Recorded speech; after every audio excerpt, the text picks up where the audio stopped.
Слово имеет депутат Дарчигов, подготовится депутату Прокушеву, потом Шаповаленко. 3 минуты. Уважаемый президент, уважаемые народные депутаты, уважаемые гости, хотя их мало осталось наверху, ну ничего. Я бы сюда не вышел бы в трибуну, но вы понимаете, суть дела, я отношусь с репрессированным народом. Вы знаете, что ингушский народ поставил, он не сейчас, он лет 40 добивает своей правоты, но не может никак добиться истинной правды. Вчера было обращение отдано к народным депутатам, уважаемые северо-осетинские депутаты. Они подписали тут все, что ингушский народ, когда вернулся с 57, что им все отдали, что ингуши там не жили. Если ингушский вопрос решится, значит, что-то там получится, Карабах, не голосуйте. Но я бы никогда этого не сделал бы. Я вам один пример покажу. Где эти народные депутаты? Почему это они не видят? Видите, дача, берег, где он ванны молочные принимал. Видите? На территории Северо-Осетии еще находится. Почему это вы это не видите? Почему не видите? Ни одного, понимаете, наш памятника не оставили. Они все разрушили с лица земли. Ведь вы понимаете, когда нас выстрелили, одна старуха, меня женщина русская говорила, на третий, второй день, когда берег сделал, понимаете, сход, и один, говорит, один вопрос задал Берию: Лаврентий, вернутся ли ингуши домой обратно? Он взял, говорит, коробку, спичку.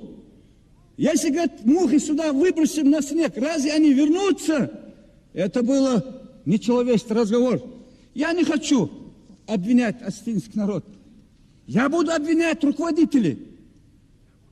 Разве можно так подавать? Не голосуйте. Ведь комиссия работала по ингушскому вопросу, дала заключение.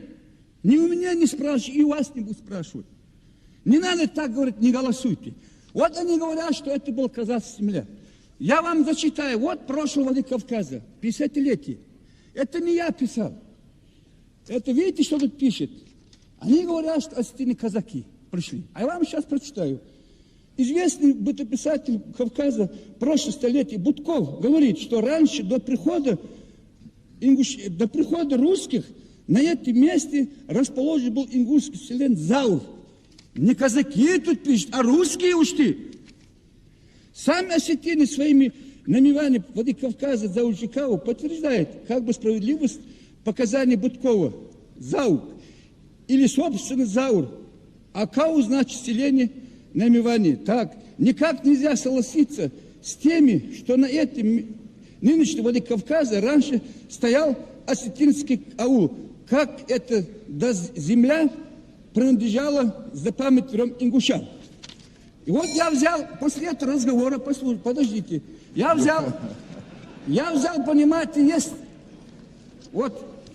есть, понимаете, такой народ в мире, этнологический справочник народа.